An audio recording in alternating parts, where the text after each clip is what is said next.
Saudações episcopais, meus amigos, minhas amigas, e quem não se identifica com nenhum desses dois gêneros também, não é mesmo?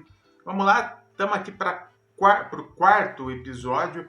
Então você fala assim, por que o cara no 1 e o 2 ele tá com a mesma roupa, no 3 e o 4 ele tá com a mesma roupa?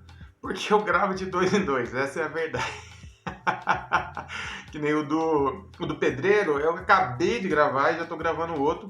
Aí semana, como eu lanço 2 vídeos por semana dessa série, eu sempre gravo os 2, então eu vou estar sempre com a mesma roupa. Eu poderia ir lá trocar de camisa? Poderia, mas por que não faço? Preguiça, né? Então vamos que vamos, tá?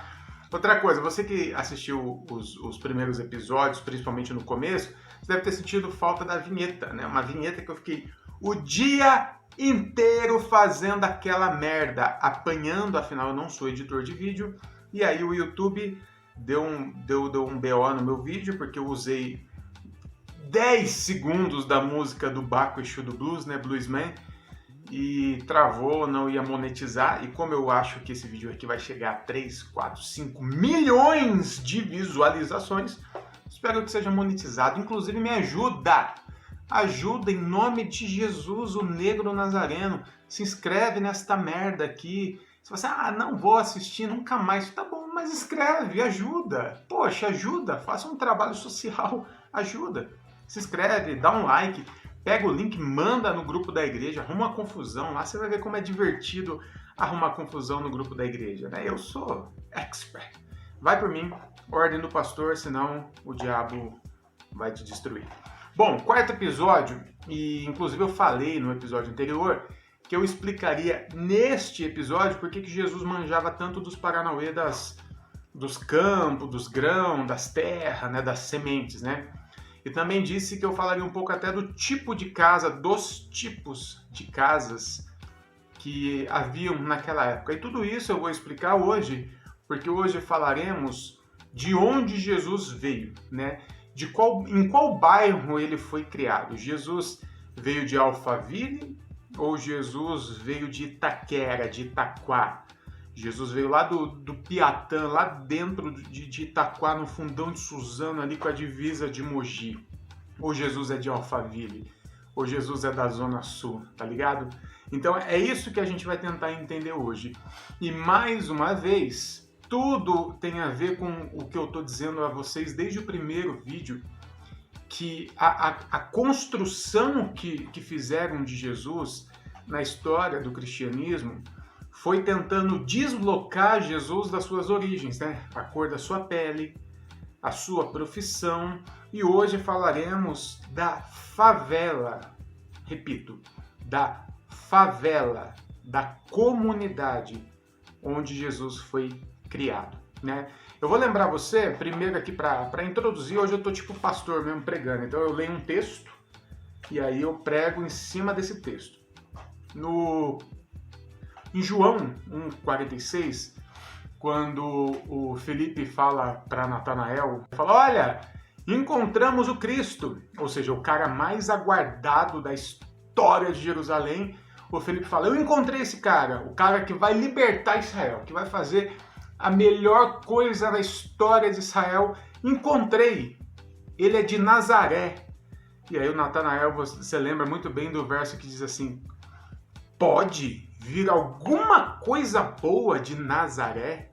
Sabe, esse preconceito do Natanael acerca de Nazaré revela exatamente qual era a visão que a galera de Israel, que os judeus tinham sobre esse lugar onde Jesus cresceu. Sim, Jesus cresceu, ele foi criado em Nazaré, mas você sabe que ele não nasceu em Nazaré, né? Na verdade, existe uma discussão teológica se realmente Jesus teria nascido em Belém, tá? Não vamos entrar nisso aqui, até porque ninguém tem certeza de nada sobre isso. Então vamos seguir o senso, onde a maioria dos teólogos chegam na conclusão que sim, Jesus nasceu em Belém. Você conhece a história. Quando Jesus estava ali com seus 2, 3 anos, Herodes mandou matar geral. Lembra disso? Então o José pega a Maria e o menino e foge para o Egito. Quando eles voltam do Egito, eles voltam, mas eles não voltam para Belém. Eles vão então para essa cidadezinha. Na verdade a gente chama de cidade, mas é um bairro, é uma tribo, tá? É um gueto chamado Nazaré. E eu quero explicar, expor para você tudo que a gente pode saber sobre esse local. Então você fala assim, mas como é que a gente vai saber? Cara, as escavações arqueológicas conseguem nos falar tanto sobre isso que você vai ficar de boca aberta do tipo de informação, né? O tipo de profissão natural daquele lugar, índice de mortalidade infantil, como era a alimentação, enfim, tudo isso graças às escavações arqueológicas. Então vamos lá. Primeira coisa que a gente precisa saber sobre esse vilarejo chamado Nazaré, a qual o Natanael, de forma preconceituosa, expõe como toda a sociedade maldizia, né? Malvia, como aquele vilarejo era mal visto por todo mundo, porque era o pior bairro.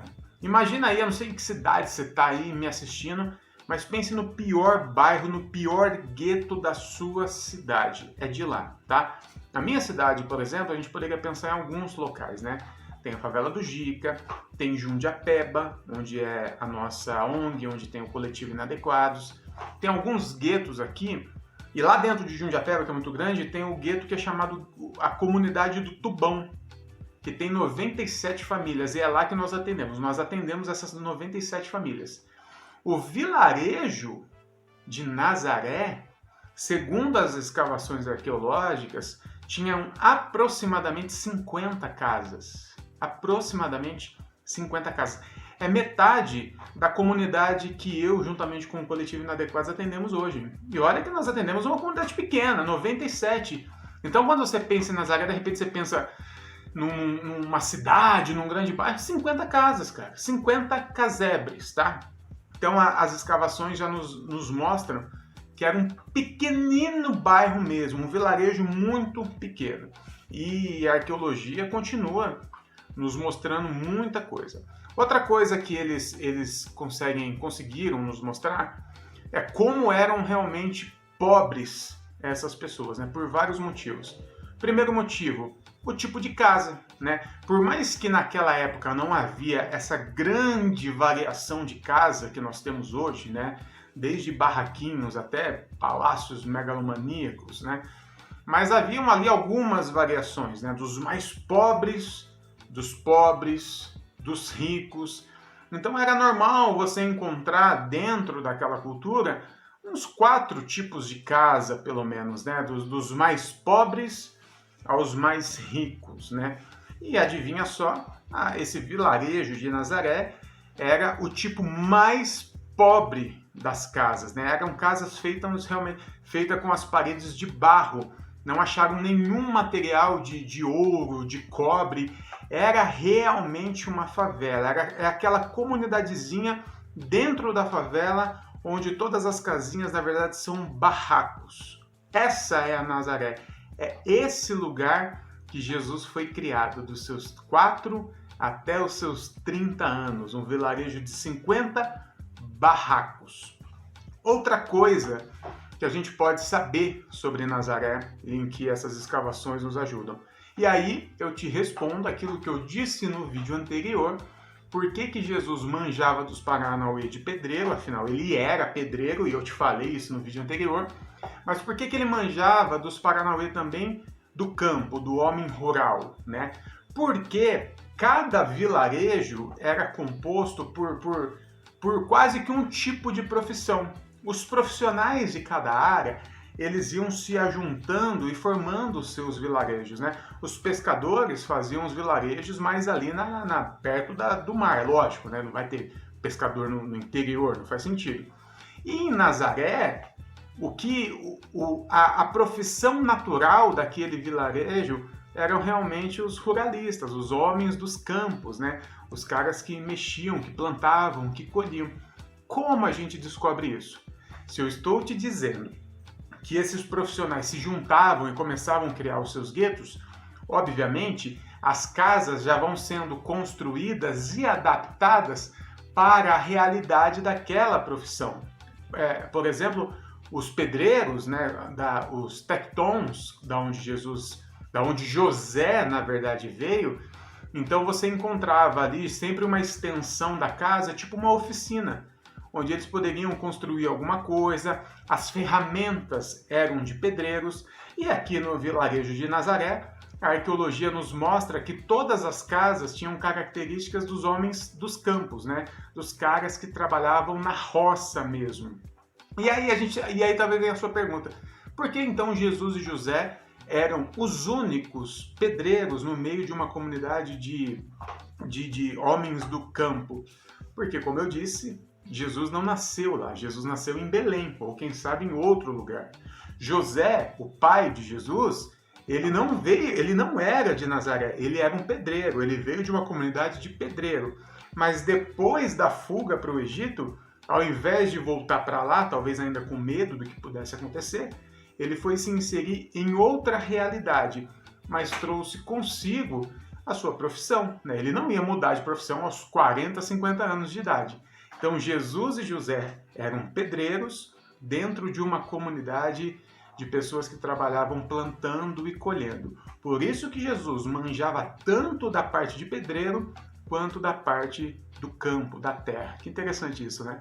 E mais duas informações muito importantes para dar esse contexto de como era Nazaré, que as escavações nos mostram. Primeiro, a taxa de mortalidade infantil daquele lugar. Nas escavações, obviamente, você encontra os pequenos cemitérios das cidades, né? Ou até as pessoas que enterravam os seus entes nos seus terrenos ali. E foi muito alto o índice de ossos, de esqueletos de criança. Isso demonstra o índice de mortalidade infantil daquele lugar. Jesus é um sobrevivente. Jesus sobreviveu primeiro ao infanticídio comandado pelo Estado.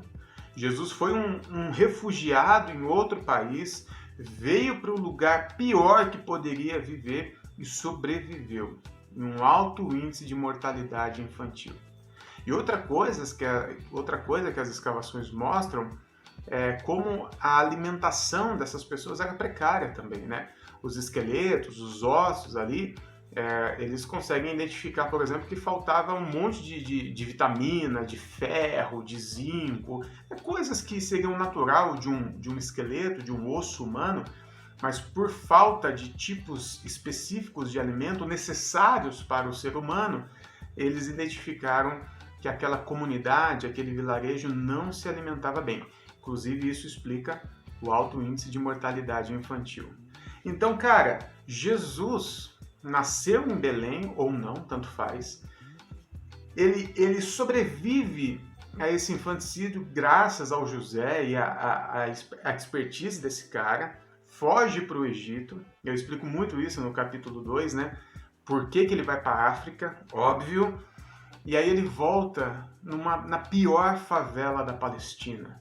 Um lugar de pessoas do campo, de pessoas pobrérrimas, de casebres, de barracos, daquele que entra água quando chove, um lugar onde a comida era totalmente escassa, um lugar totalmente mal visto pela sociedade, né? Pode vir alguma coisa boa de Nazaré, e é deste lugar que Jesus vem. E Jesus não ficou 1 ou 2 anos lá, não. Jesus cresceu ali. Toda a construção do caráter, da personalidade de Jesus foi nesse contexto. Jesus viveu ali pelo menos dos 4 aos 30 anos de idade. Esse é o contexto de Jesus. Por isso a gente consegue imaginar, você já parou para pensar o contrassenso que seria apresentar um Jesus de palácios luxuosos, esses pastores que andam de jatinho, carrão, pastores com salários de 15, 20, 30 mil reais, ostentando coisas nas redes sociais, igrejas enormes, igrejas com ouro acumulado. Você já pensou no contrassenso que é os homens, os sacerdotes que falam em nome de Jesus, evidenciando, ostentando esse tipo de vida, quando na verdade Jesus veio desse contexto que eu acabei de explicar. Isso é um contrassenso tão grande que os caras foram tentando maquiar isso ao longo da história, né? Jesus carpinteiro, Jesus branco, mas a verdade está aí e é impossível apagar essa verdade. Jesus é um homem preto, pedreiro, filho do pedreiro, filho do José, o pedreiro, aquele cara que assumiu a bronca de pegar uma mulher que estava grávida, dizendo que tinha sido abençoada por Deus e por isso estava grávida. Mas agora, imagina como isso foi aceito pela comunidade. Será que a comunidade aceitou essa história? E isso também eu quero falar para você no próximo vídeo, né? Jesus era considerado um bastardo, né? Jesus, ele com certeza, por várias vezes na sua infância, foi chamado de filho da puta. Mas não filho da puta igual a gente chama o outro. Seu filho da puta. Filho de uma puta mesmo. Afinal, Maria, com 14 anos de idade, apareceu grávida e dizendo que foi do Espírito Santo. Essa era a visão que tinham de Jesus. Mas isso eu vou falar para vocês no próximo vídeo. Então, se liga, se inscreve, curte, compartilha, copia o link e manda no grupo da igreja que vai dar bom. Eu te garanto. E que o Jesus favelado nos abençoe.